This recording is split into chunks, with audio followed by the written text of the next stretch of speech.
आपण मैंने देखिकी तो जानीपारुथिबे कि आज आम घरे कौन बनिबो। फाइनाली आज आम घरे नॉनवेज बनिबो। आगरू आपण माननकु कहिथिली कि आम घरे नॉनवेज बनेनी काहींकि ना आमे माँ पुओ केही खाऊनी। ସେଥିପାଇଁ ସ୍ୱାମୀ ବି ଖାଆନ୍ତିନି ଆଉ ତାଙ୍କୁ କେହି ସାଙ୍ଗ ମିଳିଗଲେ ଖାଇବାର ଚାନ୍ସ ଛାଡ଼ନ୍ତିନି ବି। ଆଜି ସେଇ ଚାନ୍ସଟା ମିଳିଯାଇଛି ମୋ ପ୍ରିୟ ସ୍ୱାମୀଙ୍କୁ।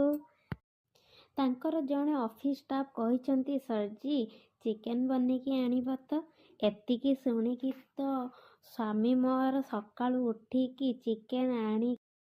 ଏମିତି ବି ସ୍ୱାମୀଜୀ ବହୁତ ଭଲ ରାନ୍ଧନ୍ତି। ଯିଏ ଆଙ୍ଗୁଳି ଚାଟିକି ଖାଇବା ନ ଶିଖିଛନ୍ତି ସେ ଆଙ୍ଗୁଳି ଚାଟି ଚାଟିକି ଖାଇବେ।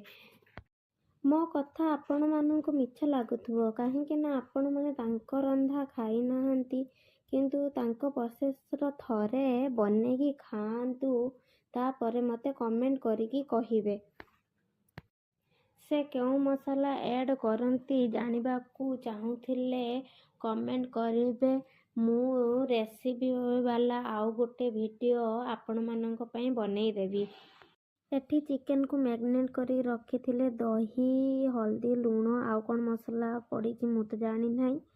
ତାପରେ ଭଲ ଭାବରେ ତାକୁ କଷିଥିଲେ। ଯେତେ ସମୟ ଦେଇ କଷିବ ଟେଷ୍ଟଟା ଆସେ ତା କଞ୍ଚା ପାଣିଟା ମରେ ଆଉ ଆଇଁଷ ଗନ୍ଧଟା ରହେନି ଭଲ ଭାବରେ। ମୋ ସ୍ୱାମୀ ରାନ୍ଧିନେ ପ୍ରାୟ ବହୁତ ଟାଇମ୍ ନିଅନ୍ତି କଷିବାରେ।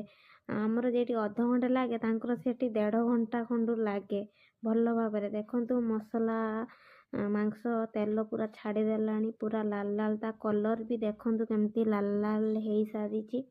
ଆପଣମାନଙ୍କୁ ଯଦି ମୋ ଭିଡ଼ିଓ ଭଲ ଲାଗୁଥିବ ଭିଡ଼ିଓକୁ ଲାଇକ୍ କରିଦେବେ ଆଉ ମୋ ଚ୍ୟାନେଲକୁ ସବସ୍କ୍ରାଇବ୍ କରିଦେବେ।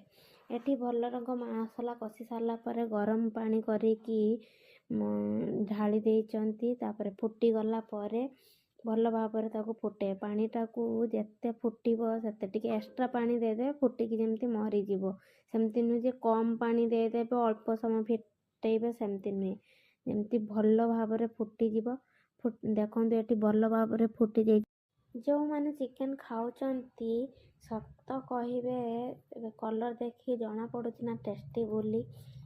ତାପରେ ଏଠି ଅଫିସ୍ ଷ୍ଟାଫ୍ଙ୍କ ପାଇଁ ବଢ଼ା ହେଇଯାଇଥିଲା ଟିଫିନ୍ରେ ଗୋଟେ ଡବାରେ। ତାପରେ ନିଜେ ନିଜେ ବସି ଯାଇଥିଲେ ସବୁ ଖାଇତେ। ସ୍ୱାମୀଙ୍କର ଚିକେନ୍ ଥିଲା ପୁଅ ପାଇଁ ମାଛ ଝୋଳ ଥିଲା ଆମ୍ବୁଲ ପକେଇକି ଆଉ ମୋର ସାଧା। ଆମ 3 ଜଣଙ୍କର 3ଟା ଆଇଟମ୍ ଗୋଟେ ଦିନ।